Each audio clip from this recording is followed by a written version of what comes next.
Bueno, buenas tardes. Bueno, bienvenidos en primer lugar a este otro foro chat que me proponen hacer, eh, que me propone la Comisión de Formación del partido en Caracas, el Partido Bandera Roja en Caracas, y que versa sobre la propaganda de la cual soy responsable junto con otros compañeros, con René y Belsaí, y Alcides, de la labor de propaganda del partido. Bueno, en primer lugar, este, esto es un asunto que para los revolucionarios reviste una importancia táctica y estratégica. Y bueno, como tiene que ver con los dos elementos tácticos y estratégicos, bueno, su importancia es muy alta, es muy elevada. De hecho, la primera labor eh, que hizo Marx y bueno, todos los revolucionarios posteriores, Lenin, etcétera, fue en primer lugar afianzar y consolidar la labor de la propagación de las ideas de los comunistas y de las ideas de los revolucionarios. Este, por supuesto, desenmascarando la falsificación de las ideas nuestras y el enmascaramiento de las ideas de la burguesía. Esa fue la principal labor de esos revolucionarios, o la primera labor de esos revolucionarios por la vía de escribir. De lo primero que podemos pensar que hizo Marx, que fue lo primero que hizo Marx, escribir y difundir sus ideas, exponerlas y debatirlas, por supuesto. Y su labor y su esfuerzo teórico iban dirigidos no solamente a escudriñar todo lo que era el sistema capitalista y desenmascararlo y además proponer su superación por la vía del socialismo y posteriormente de la construcción de una sociedad comunista, sino que además su principal labor era difundir esas ideas y difundirlas bien, de la mejor forma, de la forma más acabada y mejor preparada.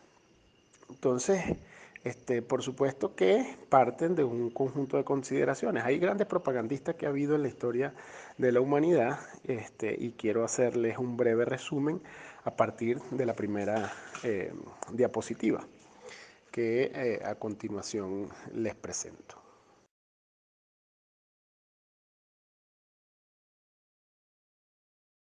A pesar de que se puede, este es el segundo audio, a pesar de que se puede entender que bueno, la labor de propaganda, este, bueno, tiene uno de sus mejores exponentes en Lenin, este, cosa que, cosa que es correcta, pero no es correcta al mismo tiempo, porque todo lo que fue la labor de propaganda, sobre todo alrededor del proceso revolucionario de octubre en la Rusia zarista, la labor de propaganda estaba en manos de Stalin, fundamentalmente, y Stalin era quien dirigía todos los periódicos y toda la organización de propaganda del partido bolchevique, antes y durante y después de la revolución. Entonces, este, pudiéramos decir que entre Stalin y Lenin están los más grandes exponentes de la propaganda y pudieron teorizar y pudieron conceptuar muchos elementos de la propaganda. Pero Jean-Marie Domenech, que es esta primera diapositiva, condensó y sistematizó muy bien todo lo que es la propaganda. Y la resume, la propaganda de los revolucionarios y la propaganda de los comunistas en particular, y la resume en esta cita que les coloco, que sintetiza dos elementos. Lo fundamental para los revolucionarios es la verdad, es la difusión y divulgación de la verdad. Y en segundo lugar, y por supuesto en defensa de la verdad, combatir a los impostores y combatir la impostura de las ideas burguesas en la sociedad. Eso, bueno, tiene un origen, por supuesto, obviamente teórico, filosófico, ¿no? Marx lo desarrolla cuando desarrolla la teoría de la mercancía y habla de la fetichización, ya empieza a señalar que lo primero que hace la burguesía es esconder su condición, es esconder lo que realmente es disfrazar la explotación de cualquier cosa, en este caso de democracia, es brindarle un velo mágico, incluso mágico religioso, al poder de la mercancía y al poder del mercado. Es decir, crear una falsificación de, de ideas, ¿no? Respecto a la sociedad. Entonces, la principal labor de los revolucionarios tiene que ser descifrar esa verdad, mostrar, divulgar y comunicar esa verdad. O sea, ¿cuál es la realidad? ¿Cuál es la verdad sobre el sistema de explotación capitalista? Y en segundo lugar, combatir la impostura y a los impostores, tanto a los burgueses, y este es otro elemento que tiene esta cita, ¿no? Como a los que se disfrazan, a los que se disfrazan de revolucionarios para vender, y de demócratas y de derechos humanos y todas esas cosas, para en realidad vender las ideas de la burguesía. Entonces podemos resumir como lo fundamental de la labor de la propaganda de los revolucionarios es la difusión de la verdad de la condición de los seres humanos en esta sociedad y de la verdad de las posiciones políticas, ideológicas, históricas que presentan los revolucionarios y que plantean los revolucionarios a la sociedad como superación o como forma de superación de este estado de cosas.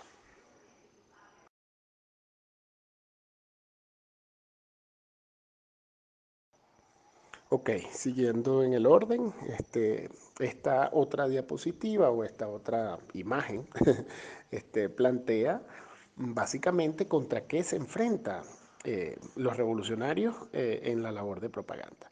En primer lugar, tenemos que partir de la consideración, creo que no me voy a meter en la parte filosófica y teórica y conceptual en relación con la definición de las ideas de la sociedad y de la sociedad, pero en general, siempre las ideas dominantes en una sociedad son las ideas hegemónicas, son las ideas de los que regentan el poder, de los que administran el poder, de los que ejercen el poder. Esas son las ideas dominantes, porque si no, no ejercieran el poder, en primer lugar, ¿no? Entonces, las ideas de esta sociedad son las ideas del capital, y son las ideas del capitalismo y de los capitalistas. Y por supuesto, esas ideas se constituyen en una superestructura social. Es decir, el pensamiento y las ideas dominantes de la sociedad, ¿verdad? No solamente generan una superestructura, sino que también son el resultado en una relación dialéctica de esa misma superestructura. Hay una superestructura jurídico-política que se encarga de difundir y de propagar las ideas de la clase dominante. Y esas ideas se convierten no solamente en ideas, en pensamiento vulgar, en pensamiento común, sino también en ideología. En ideología, y no solamente en ideología consciente e inconsciente, sino en psicología. Es decir, la psicología de la sociedad a la cual nosotros enfrentamos es la psicología proveniente de las ideas hegemónicas. No puede ser una psicología de masas distinta. Eso lo plantea y lo desarrolla extraordinariamente un alemán que habla, bueno, sobre la psicología de masas.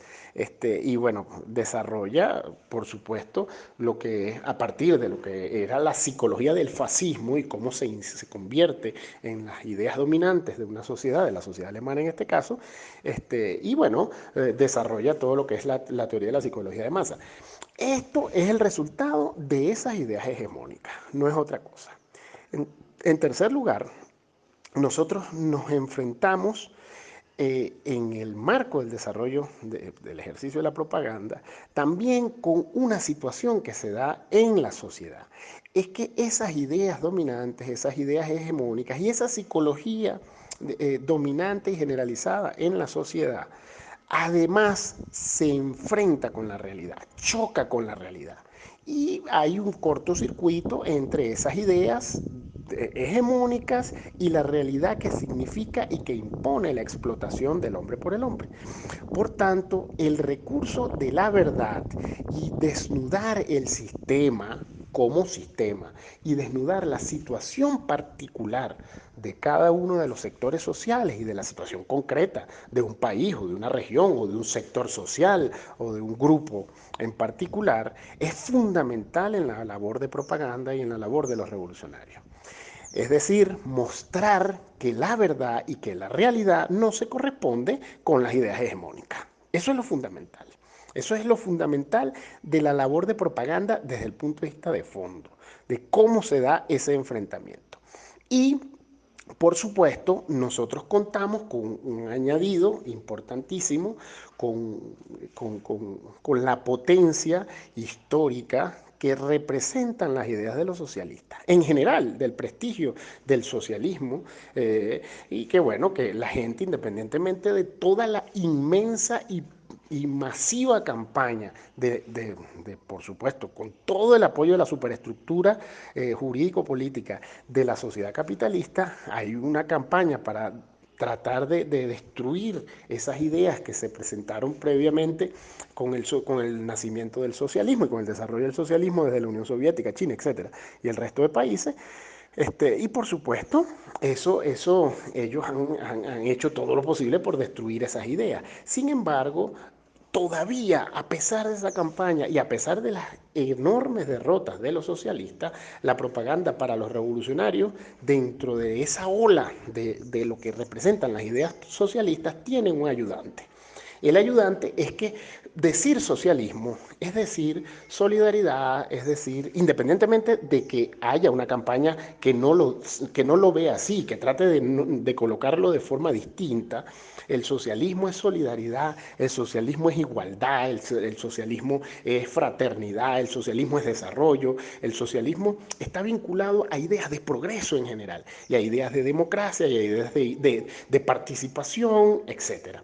Y eso lo puedes ver también en lo que son las luchas de los trabajadores. O sea, cualquier trabajador que lucha por sus derechos se vincula o lo vinculan incluso la propia sociedad, las propias ideas de la sociedad con comunistas, con cosas socialistas, con izquierda, etcétera. O sea que nosotros tenemos, a pesar de toda una campaña y de ideas hegemónicas, ¿verdad? Bueno, tenemos todavía un motor enorme que nos ayuda y que contribuye enormemente a esta lucha por las ideas. Ok, en esta tercera diapositiva trabajamos ya de manera específica lo que es la labor de propaganda o la principal labor de los revolucionarios, como es en este caso la propaganda. Este, consideramos que es lo principal porque lo primero que tiene que hacer un revolucionario, ¿no? O sea, así, véanlo así, naciendito, pues, o sea, de chiquitico, lo primero que tiene que hacer un revolucionario es propagar sus ideas y convertirlas en ideas del movimiento de masa, principalmente de las masas proletarias. Es decir, lo primero que tiene que hacer un revolucionario, o sea que se incorpora a una organización o quiere fundar una organización o está solo en el mundo y lo primero que quiere hacer es tratar de convencer a otros de cualquier cosa, de sus ideas, porque son ideas revolucionarias, es propagarla, es difundirla, ¿no? Esa es la principal y primera labor de los revolucionarios. La segunda, en el marco de la propagación de las ideas de los revolucionarios, es desenmascarar una y cada una de las ideas burguesas. Esta, esta labor de desenmascaramiento es una labor estratégica. Es una labor que tiene carácter estratégico porque cuando tú desenmascaras cada una de las ideas dominantes, te ves en la obligación de plantear una idea contraria. Y esa idea contraria, es decir, ante la explotación, solidaridad, ante el individualismo, sentido colectivo y sentido común, sentido social, me refiero no al sentido común de la gente, etcétera. Eso se va desarrollando como parte de la labor de propagación de las ideas.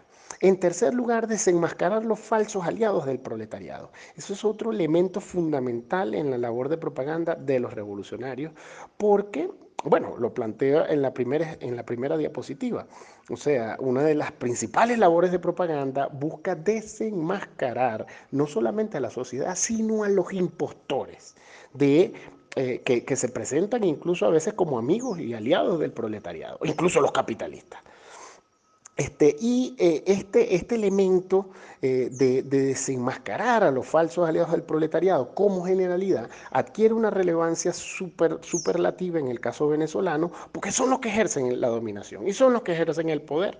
Están disfrazados, son impostores y están disfrazados de revolucionarios y por supuesto la labor de desenmascaramiento de ese falso socialismo y de sus representantes, que son dos cosas distintas, una cosa es las ideas de ellos y otra cosa es lo que son ellos, lo que representan, ¿no? Eso debe ser desenmascarado.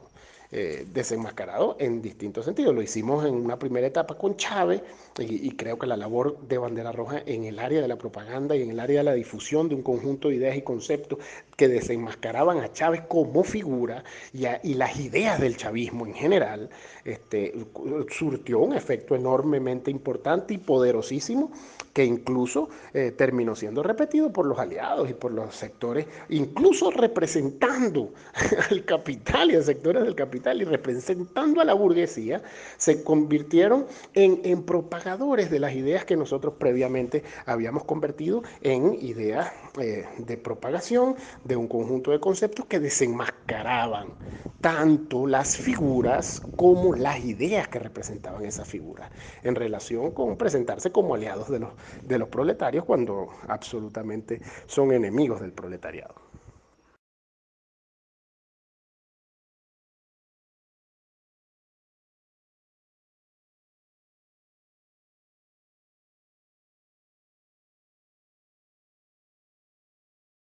Debate.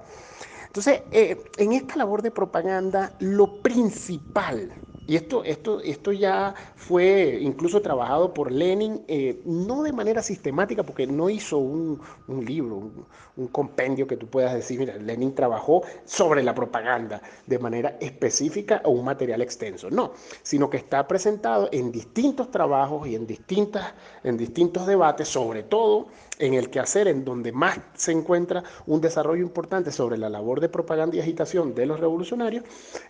Bueno, Lenin da un conjunto de consejos que están incluso citados y algunos escritos en unos materiales que posteriormente se los vamos a mandar, que hemos elaborado en la Comisión de Propaganda, y bueno, que han servido al partido como guía general para la labor de propaganda y que son cosas que pueden aprovechar. Entonces, lo primero que plantea el leninismo desde el punto de vista del ejercicio de la propaganda, y más aún, creo yo que Stalin lo desarrolló y lo ejecutó de manera impecable, es la primera es el contenido de lo que tú vas a presentar. Ese contenido está dividido en dos categorías. La primera, la denuncia y la argumentación política que tienen los revolucionarios sobre situaciones concretas y situaciones generales. Situaciones concretas por sectores sociales, situaciones concretas por sectores, por regiones, estados y por supuesto argumentación política en relación con la situación concreta, nacional, internacional, regional, etcétera.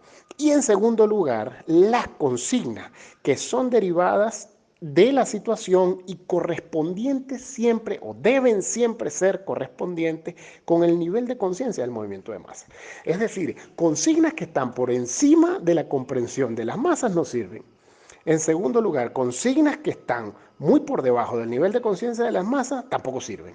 O sea, son inútiles. Entonces, la definición de la denuncia y de la argumentación política se da en correspondencia con el nivel de conciencia de las masas. Y la elaboración de consignas, que son consignas, pueden ser consignas específicas, concretas, y consignas generales y consignas de carácter táctico y otras consignas de carácter estratégico, cada una de esas consignas tienen que tener una relación real directa con la situación concreta y en segundo lugar tener correspondencia con los niveles de conciencia de la sociedad a la cual nosotros queremos brindarle estas consignas como guía de la acción.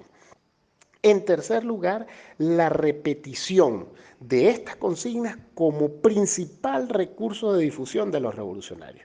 Las consignas no son para ponerlas una vez. Las consignas son para repetirlas por un periodo determinado, pero para repetirlas de forma sistemática, masiva y orgánica. Orgánica en el sentido de que es toda una organización dedicada a la difusión de esas consignas sean tácticas o sean estratégicas. Eso es fundamental porque sin la labor de repetición, y lo voy a explicar más adelante, la propaganda no va a tener un efecto como el que pudiera tener con esta. Le pongo un ejemplo. Los bolcheviques tenían como 20 periódicos, cada uno dedicado a una vaina distinta. Tenían periódico para las mujeres, tenían periódico para los soldados, tenían periódico para los obreros, y en los obreros tenían sus periódicos, unos para unos tipos de obreros, otros para los obreros de ferroviarios, otros para los obreros del carbón, otros para los obreros del campo, para los campesinos, etc. O sea, tenían una diversificación enorme por sectores sociales y por clases. De instrumentos de difusión que les permitían repetir una consigna en distintas áreas y de distintas formas. Era toda una organización dedicada a esta labor. Esto es lo fundamental en la labor de propaganda.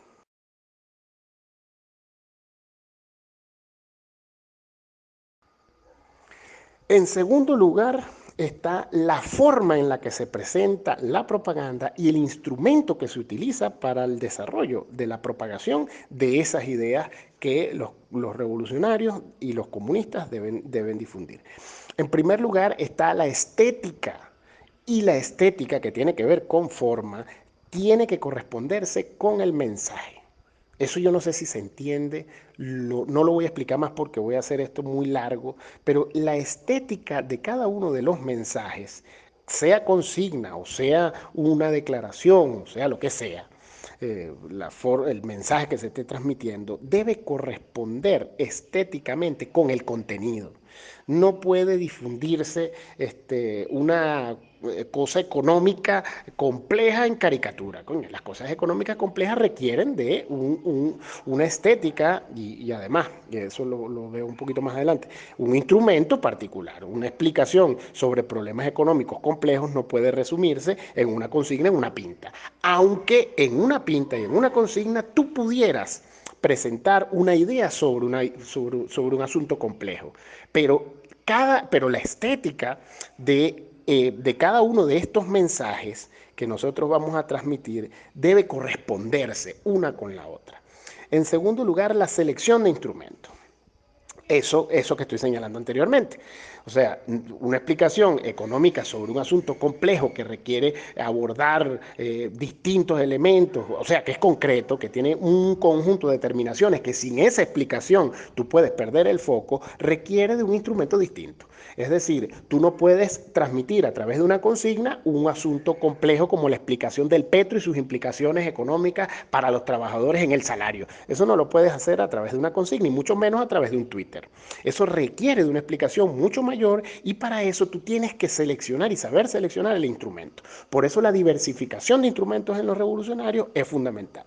Es decir, tener el instrumento de la consigna, el instrumento de la pinta, del volante, del periódico, de explicaciones mucho más complejas, etcétera. Por otro lado están los logotipos y los símbolos, que son fundamentales en la estética de los revolucionarios, en la forma.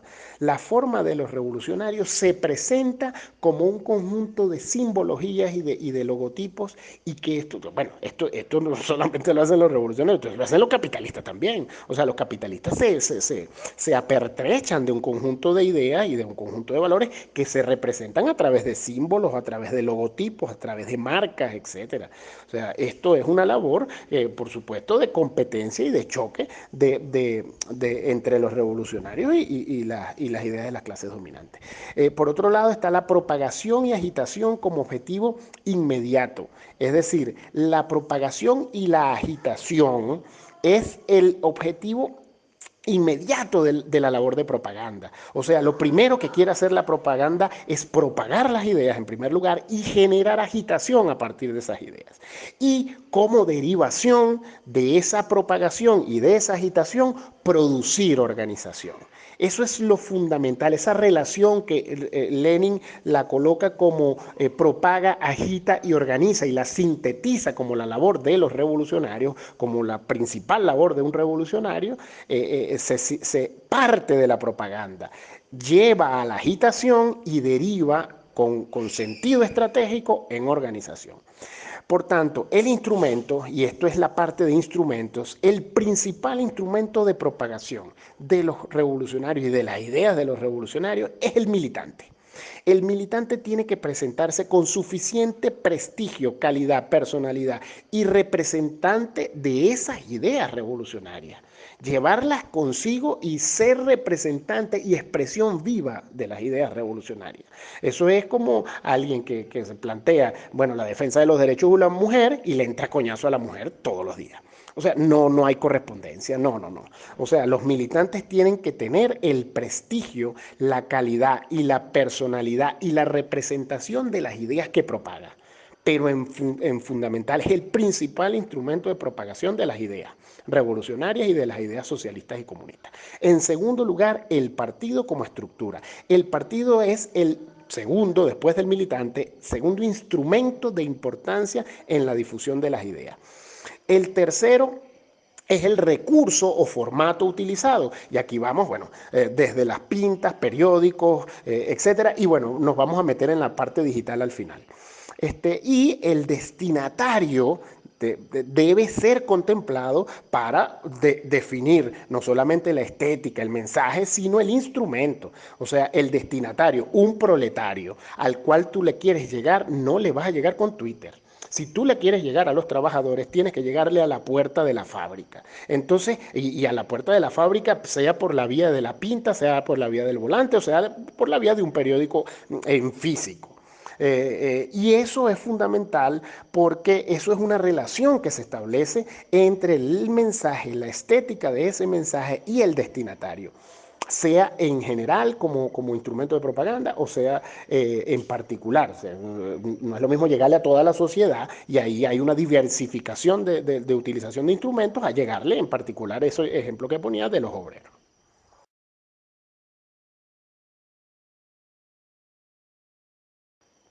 Por otro lado está lo que es bueno, una ampliación en relación, en esta diapositiva que estoy colocando, una ampliación de lo que son los instrumentos. Hay una idea errónea, realmente errónea, de que bueno, el desarrollo de las tecnologías y las nuevas formas de comunicación y todo ese discurso que, repito, son las ideas dominantes y son las ideas hegemónicas porque son las ideas de las clases dominantes y que nos lo imponen. Hay una idea de que, bueno, cambió, los instrumentos cambiaron. Entonces yo coloco aquí la separación entre lo que son los instrumentos conocidos como tradicionales y los nuevos instrumentos. En principio, el instrumento tradicional es el periódico. Ahora, el periódico para los revolucionarios en esta etapa del desarrollo no puede pensarse solamente, no estoy diciendo que no se puede pensar de la otra forma, pero no puede pensarse solamente como un instrumento de papel que se imprime en una imprenta y que llega por tantas reproducciones al movimiento de masa. Eso no sucede ya así. Pero siendo que en este caso nuestro periódico es la página web y es una página web que a pesar de que podamos decir que hay sectores sociales o trabajadores que no van a llegarle a la página web, en su inmensa mayoría hoy en día podemos afirmar que el instrumento digital, que el instrumento página web es efectivamente un instrumento similar, muy parecido y con mucho mayor alcance que un periódico tradicional, que el periódico impreso. Entonces, ¿ha cambiado realmente? No, simplemente cambió el sitio en donde se produce. Es decir, ya no se produce en un papel, ya no se imprime en un papel, pero se imprime en una cosa digital. Pero el ejercicio de lectura lo tienes que hacer. Y el ejercicio de producción de ese periódico y de ese instrumento lo tienes que ejecutar. Entonces, el periódico es el principal y sigue siendo el principal instrumento, solo que hoy ha sido trastocado bueno, mejor trastocado no, ha sido desarrollado, ampliado su posibilidad a través de la utilización de los recursos digitales, o sea, convertidos en una página web. Pero sigue siendo el periódico. Es decir, no ha cambiado, lo que ha cambiado es la plataforma, es la forma de presentación, pero sigue siendo el periódico el principal instrumento de los revolucionarios. ¿Por qué el periódico? Bueno, porque en el periódico tú puedes plantear ideas más complejas, puedes plantear reflexiones y puedes plantear debates y críticas sobre asuntos sumamente densos o sumamente sencillos de la sociedad que permiten una mejor comprensión incluso para los sectores más atrasados, para los obreros menos experimentados o con menor capacidad. Eso es fundamental. El segundo instrumento no ha dejado de ser el volante. El volante puede ser difundido hoy en día por distintas formas y de distintos métodos. Nosotros hemos difundido volantes de manera digital. Lo difundimos, bueno, hacemos el volante, diagramamos el volante y en lugar de imprimirlo, porque sale muy caro el papel y porque es un gasto de trabajo, de esfuerzo, etcétera, lo difundimos en cadenas de WhatsApp, lo difundimos en Twitter, en Instagram, en Facebook, etcétera, y por supuesto que termina haciendo el mismo efecto. Incluso nosotros hemos tenido algunas producciones de volantes y de maripositas pequeñas con una difusión enorme, una difusión que ha alcanzado incluso a ser repetida por otros factores políticos y a ser utilizada y hasta difundida por otros sectores políticos de nuestros planteamientos. En tercer lugar está la pinta o rayar las paredes. No puede ser sustituido, a menos que cambien las paredes, no, desaparezcan las paredes y eso no creo que vaya a pasar. Entonces, el recurso de la pinta, que ha sido medianamente abandonado, yo les pongo el ejemplo y que lo recuerden de lo que el efecto que han surtido las pintas nuestras en la rebelión de 2002, en la rebelión del 2014 hasta la rebelión de 2017, incluso en el 2018, las pintas de bandera roja se convirtieron en una cosa de tradición y en una cosa importantísima en la sociedad, incluso hasta fotos que ganaron premios internacionales tenían una pinta de bandera roja. O sea, la pinta es un recurso y es un instrumento para la consigna, pero es un instrumento fundamental en la labor de propaganda. Y la utilización de recursos del sistema. ¿Cuál es la utilización de los recursos del sistema? Bueno, los periódicos, los medios de comunicación, que ahora casi todos son digitales, del propio sistema capitalista. Ahora, ¿cuáles son las cosas que tú puedes decir son novedosas, son realmente novedosas, pero que en última instancia se resumen en un sistema o en una plataforma de difusión de ideas, cada vez ideas más cortas y más truncas, pero ideas consigna que se convierten en ideas de las clases dominantes, que son las ideas transmitidas a través de los instrumentos digitales? Esto es Twitter, Facebook e Instagram. Esos tres instrumentos siguen siendo y se convierten hoy en día en unos instrumentos de masificación de las ideas de los revolucionarios, muchísimo más efectivos que repartir un volante.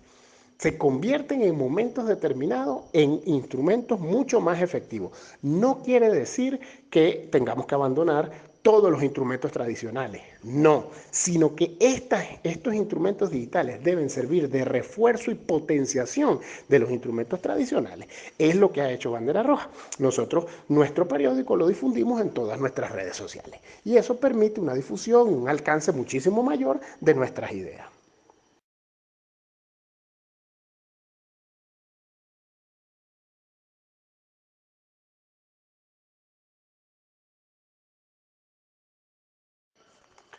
Bueno, por último, esta última diapositiva, quiero hacer una breve exposición sobre un asunto que es parte de los debates que se dan en relación con el problema de la propaganda para los revolucionarios y en general, es un debate incluso un poco más amplio que solamente la propaganda, aunque la propaganda es lo que está detrás de este debate, contradictoriamente, que es un discurso apologético, ¿no?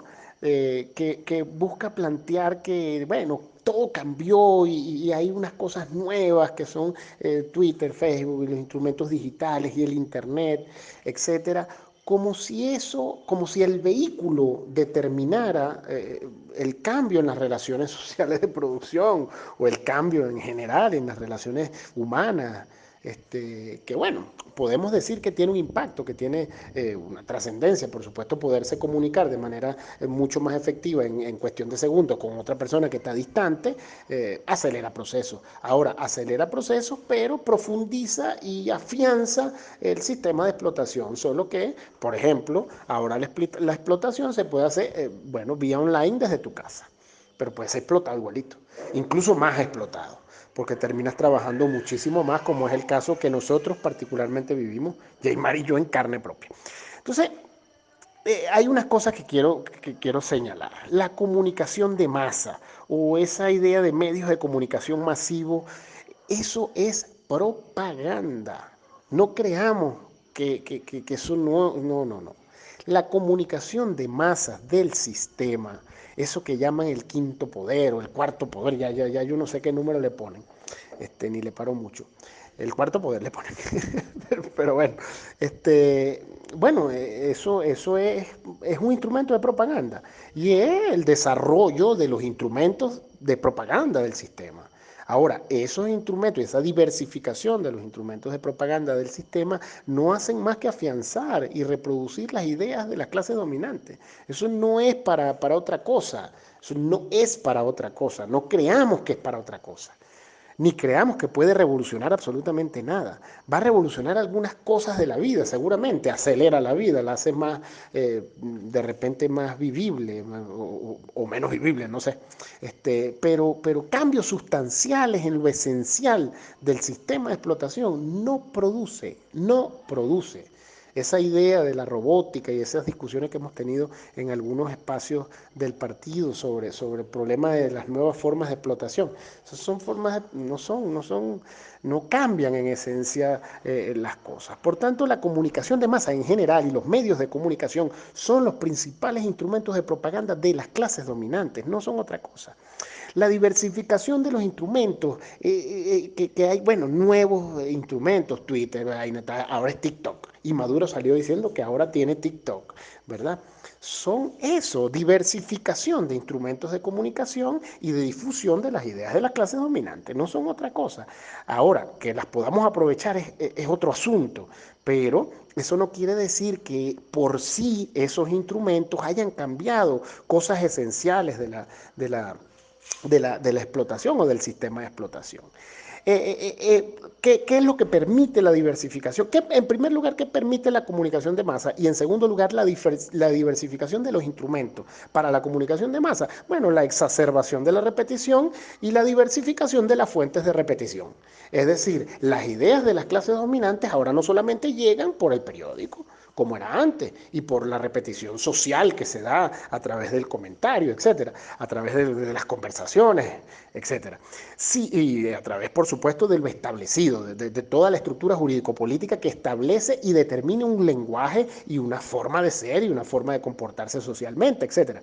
No, ahora no solamente tienen los recursos tradicionales, eso que llamaban recursos tradicionales, sino que ahora tienen una diversificación de instrumentos, Twitter, Facebook, instrumentos digitales, instrumentos, bueno, ya yo no sé si más allá de los digitales puede haber algo, seguramente habrá algo, pero es una diversificación de las ideas, mejor dicho, de los instrumentos para la exacerbación de la repetición de las ideas, más nada.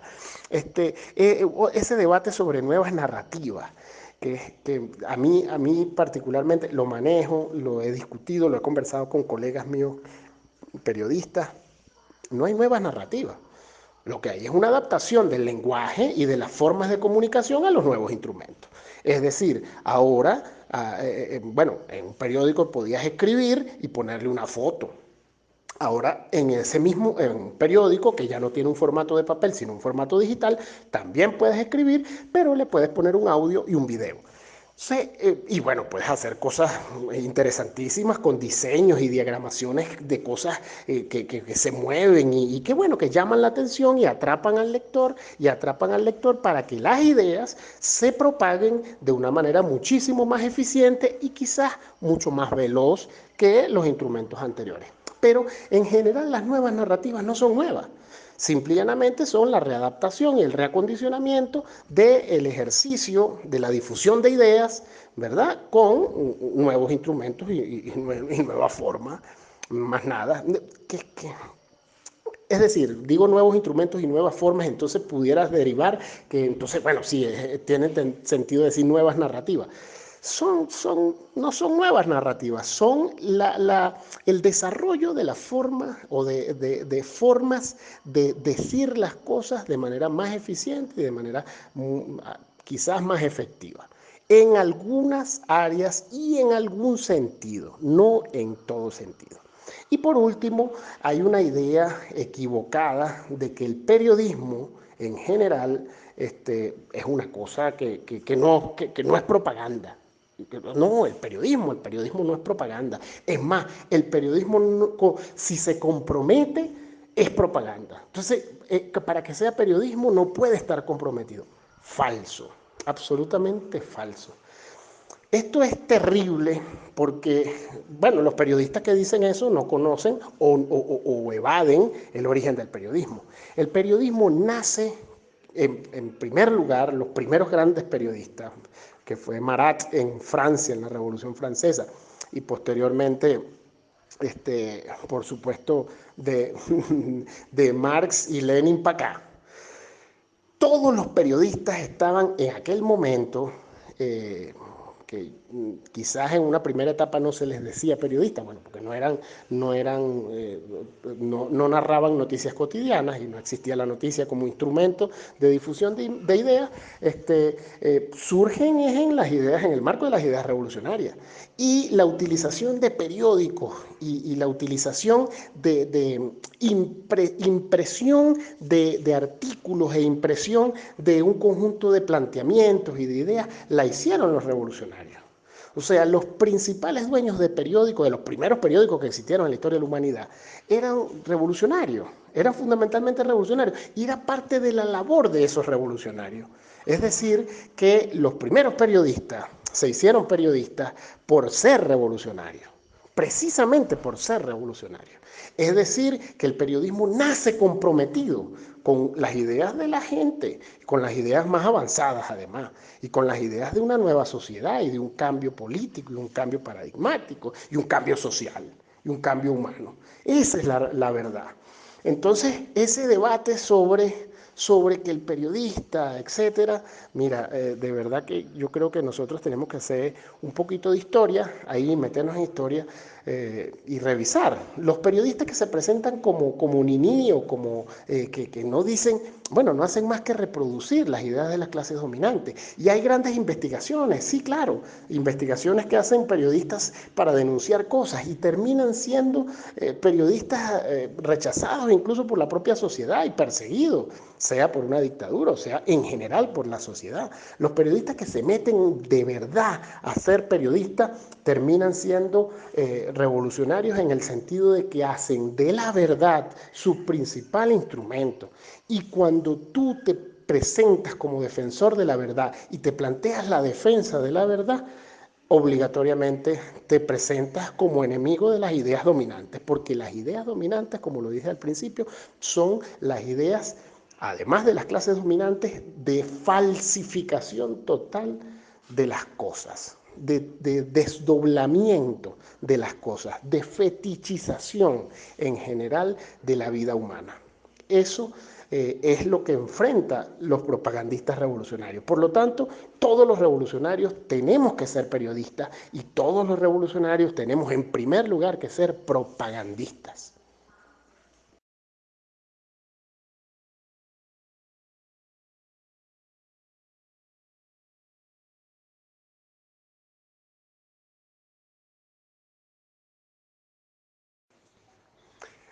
Lo coloco por lo siguiente. Yo le tengo muchísimo respeto, admiración y valoración a Antonio Gramsci, pero creo que aquí pecó de exagerado al colocar una cosa que no es exacta, no es correcta.